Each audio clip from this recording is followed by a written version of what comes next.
Bom dia a todos e todas. Aqui quem fala é Caetano Scanavino, do Projeto Saúde e Alegria, falando com vocês diretamente aqui da região do Tapajós. Queria pedir desculpas por não estar aí presencialmente com vocês e, ao mesmo tempo, agradecer a oportunidade de estar participando por vídeo desse importante debate. Quando a gente fala de plano logístico, nos remete à infraestrutura. E quando a gente fala de infraestrutura na Amazônia, da Amazônia, é importante lembrar que talvez o bioma amazônico seja uma das mais importantes infraestruturas do nosso país e do nosso planeta para bombear água, garantir o agronegócio em outras regiões, a geração hidrelétrica, proteger e diversificar a fauna, a flora, toda a biodiversidade, o equilíbrio climático. Essa infraestrutura foi, inclusive, construída pelos povos ancestrais que domesticaram essa região e seguem até hoje lutando para manter essa floresta em pé, esses ativos naturais em pé, que nos mantém todos em pé.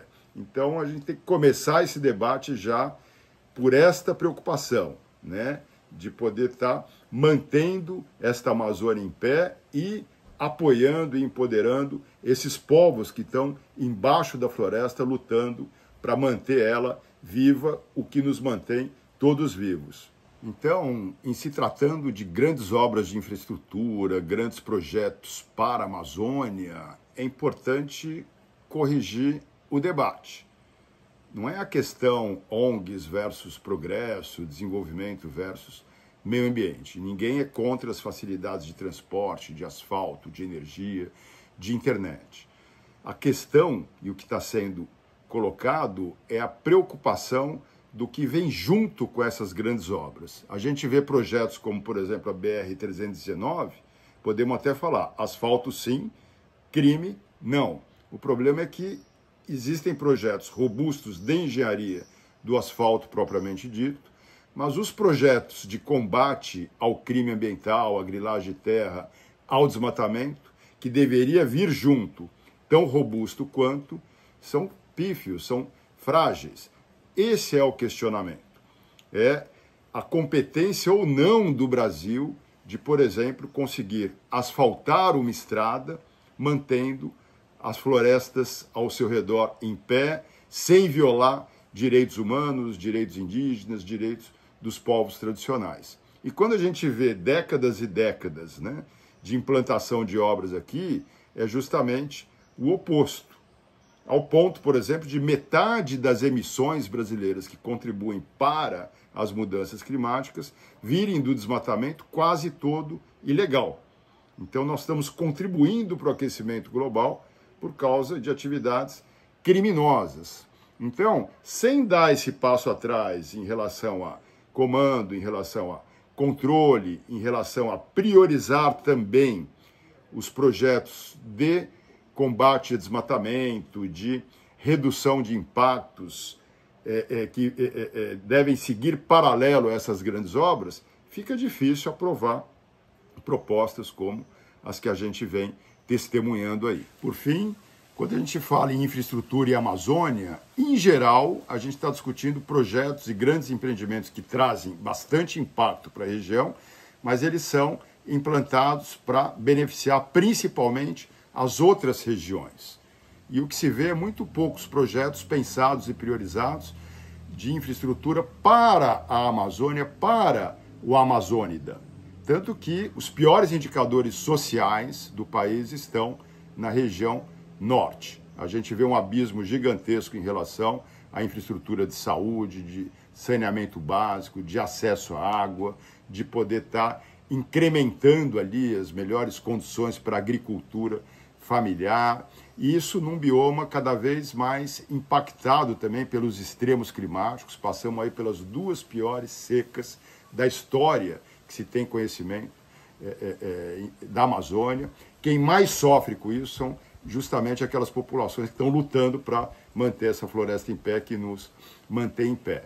Então, é importante, e eu elogio mais uma vez esse evento, por estar trazendo aqui soluções, principalmente de organizações não governamentais, de associações comunitárias, de cooperativas comunitárias, dos movimentos sociais. Já existem muitos caminhos, muitas soluções que têm que deixar de serem demonstrativo e piloto e precisam se tornar referência para as políticas públicas. O próprio Saúde e Alegria começou a trabalhar um modelo de atenção primária, ativo, que vai até o paciente através de barcos hospitais. Implantamos aí há quase 20 anos o Barco Hospital Abaré, e isso se tornou uma política pública. Hoje tem mais de 110 embarcações espalhadas pela Amazônia, pelo Pantanal, área de abrangência dessa política, para poder estar atendendo essas populações necessitadas que têm o mesmo direito de quem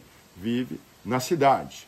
A gente vê também muita necessidade de se priorizar o acesso à água. É contraditório, né, falar que a população que habita a maior bacia de água doce do mundo vive estresse hídrico, mas essas são realidades que a gente vem testemunhando, principalmente nas grandes estiagens dos 2 últimos anos. Tudo isso também impacta no bem viver, impacta na saúde, impacta no transporte, impacta na logística, campo-cidade.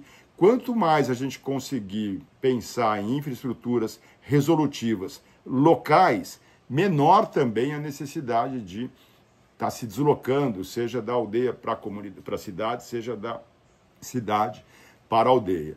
Então, eu acho que existem muitas experiências que estão sendo apresentadas aí.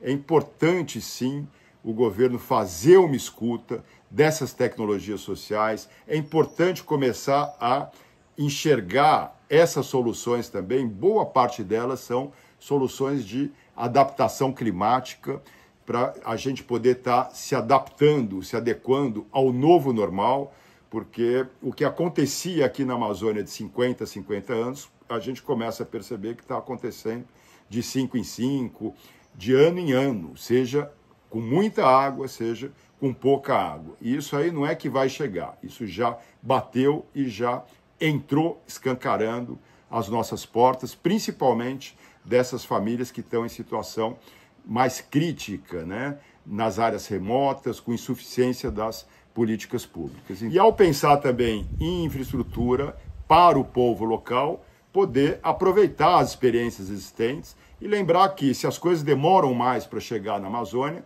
que cheguem o que a gente tem de mais moderno, de mais updated possível, para que a gente possa ter mais saúde e alegria. Valeu!